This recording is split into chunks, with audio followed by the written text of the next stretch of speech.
আৰু মূল কাৰণ হ'ল এখন গৈ থকা গাড়ী যেতিয়া মসৃণভাৱে গৈ থাকে গন্তব্যস্থান পাওঁতে কিমান সময় লাগে আমি গম নাপাওঁ। তাতে যদি যাত্ৰীবিলাক অতি সুন্দৰ মৰমীয়াল বন্ধুত্বপূৰ্ণ হয়।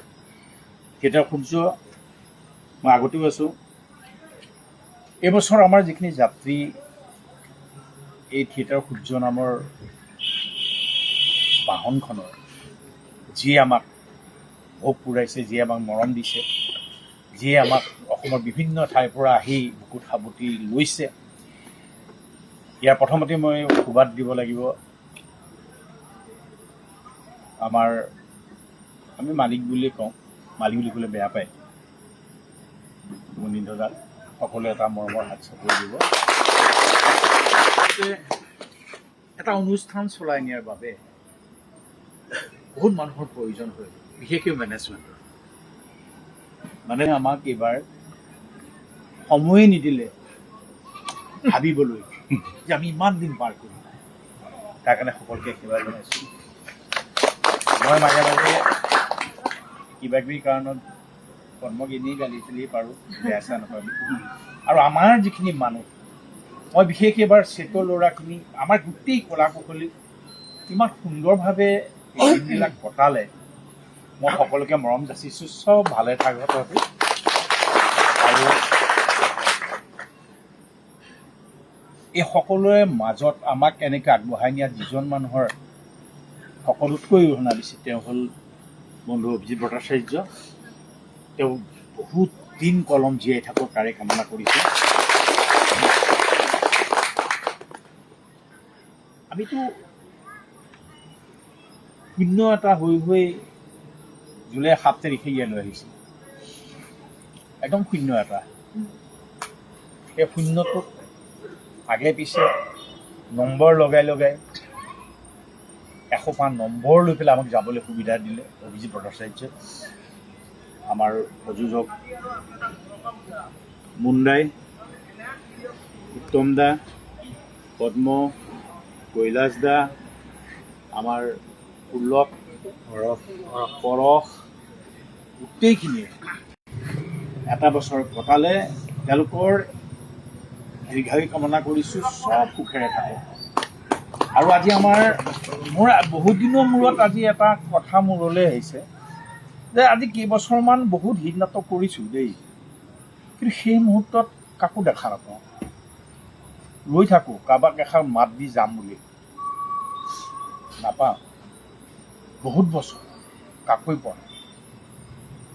হয় কোনোবা গাড়ীত উঠি গৈছে, হয় কোনোবা নিজা নিজা কামত ব্যস্ত হৈ গৈছে, কোনেও কাৰো মুখ নেদেখাকে মই বহুতবাৰ গুচি গৈছোঁ। এইবাৰ যিটো পৰিৱেশ আমাক দিলে তাৰ কাৰণে থিয়েটাৰ সূৰ্যক পুনৰবাৰ মই ফালৰ পৰা আন্তৰিক কৃতজ্ঞতা জ্ঞাপন কৰিছোঁ। এনেকুৱা সুন্দৰ পৰিৱেশ কেতিয়াবা আহে, এনেকুৱা সুন্দৰ নাটক কেতিয়াবা আহে। ভাল নাটক বহুত আহে, বহুত ভাল নাটক আহে, কিন্তু ইমান জনপ্ৰিয় প্ৰত্যেকেই মৰম কৰা নাটক কেতিয়াবা আহে। তাৰ মাজৰ যদি আমি লিখোঁ খুব 1, 2, 3 নম্বৰৰ ভিতৰতে বহুত থাকিব, কিন্তু 1 নম্বৰ হ'ব আমাৰ নাটকখন। হৈ আহিছিলোঁ, আজি আমি ইয়াৰ পৰা প্ৰত্যেকেই কিন্তু এজন এটা শূন্য হৈ যাম। আমি এইকাৰণে শূন্য হৈ যাব লাগিব, আমি যিমান আনন্দ পালোঁ, মৰম পালোঁ, চেনেহ পালোঁ, আজি ইয়াত এৰি থৈ যাব লাগিব। বহুত থাকি যাব, তো আমি শূন্য হৈ যাব লাগিব। 1, 2 কৰি নিজৰ জীৱনটো আগবঢ়াব লাগিব। সকলোকে মোৰ ফালৰ পৰা আন্তৰিক শুভেচ্ছা জনাইছোঁ। সকলোৱে নিজা কামত সাংঘাতিকভাৱে আগবাঢ়ি যাওক। এইবাৰ যেনেকৈ প্ৰত্যেকৰে দায়িত্ব সুচাৰুৰূপে পালন কৰিছে। আমি যিয়ে আজি গুচি যাম, কোনোবা বাছত যাম, কোনোবা গাড়ীত যাম, কোনোবা খোজকাঢ়ি যাম, এই আজি আমাৰ নৃত্যত অংশ লোৱা ল'ৰা ছোৱালীখিনি কান্দোন দেখি বুকু ভাগি গৈছে। গতিকে সকলো সুখে থাক, সকলোকে। আৰু মই চবকে তই বুলিয়ে মাতোঁ, তাৰ কাৰণে মোক কোনেও বেয়া পাব নালাগে। আৰু খুব মৰমেৰে হাঁহি ফূৰ্তিৰ মাজেৰে দিনমত আমি গোটেই 9টা মাহ কটাওঁতে কেতিয়াবা যদি কাৰোবাক কিবা বেয়াকৈ কৈছোঁ, কোনোৱে যাতে বেয়া পাব নালাগে। সকলোকে ভাল পোৱা চৰি কৈছোঁ। উপদ্ৰৱে আগুৱাই যাওক। অভিজিৎ ভট্টাচাৰ্য ক্ৰমে দুৰ্বাৰ গতি লওক আৰু দুৰ্বাৰ দুৰন্ত গতিৰে যাওক। থিয়েটাৰ সূৰ্যৰ পৰিয়ালবৰ্গ আৰু দুগুণ উৎসাহে কাম কৰক।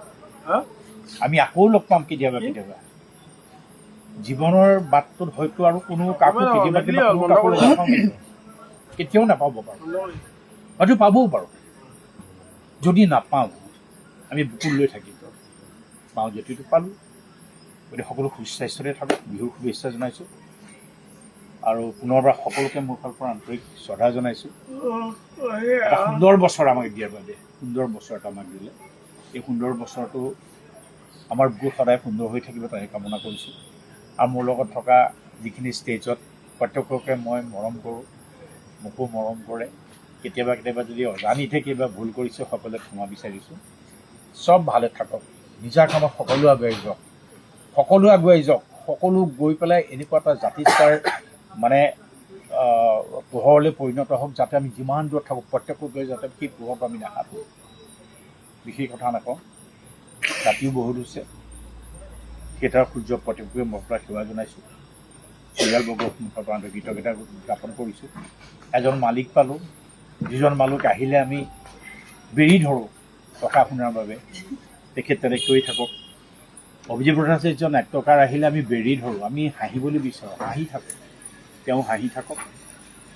উত্তম দা, মেনেজমেণ্টত যিমানখিনি মানুহ আছে প্ৰত্যেককে মোৰ ফালৰ পৰা আন্তৰিক শ্ৰদ্ধা জনাইছোঁ। বৰষক কেতিয়াবা ৰুমৰ কাৰণে খেলি মেলি কথা কৈছোঁ যদি বেয়া চেয়া নাপাবি। আৰু সুন্দৰ 1 নম্বৰ যাক কয় +1 থিয়েটাৰ, তেনেকৈ আমি কটাম আৰু এনেকৈ থাকক। কোনোফালে ক্ষতি নাই, কোনোফালে আমাৰ কাৰণে মাইনাছ নাই। বিশেষ কথা নকওঁ, বহুত ক'বলৈ মন গৈছে, ইমান কম 9 মাহৰ কথা কিছুমান যাতে চবৰ আগতে ক'বলৈ মন গৈছে, কি ক'ম তাকো পাৰিছোঁ। মানে এটা কথাই কওঁ, চব ভালে থাকক, সকলোকে সেৱা জনাইছোঁ। আকৌ লগ পাম কেতিয়াবা, আকৌ লগ পাম। বাটে পথে দেখিলে আমাৰ এই আত্মীয়তা সদায় থাকিব তাৰে কামনা কৰিছোঁ। ভালে থাকক। ধন্যবাদ জনাইছোঁ এইকাৰণে তেখেতে আমাৰ সকলোকে সৎ পৰামৰ্শ, সু দিহা পৰামৰ্শ আমাক দিলে, তেখেতৰ মনৰ ভাৱ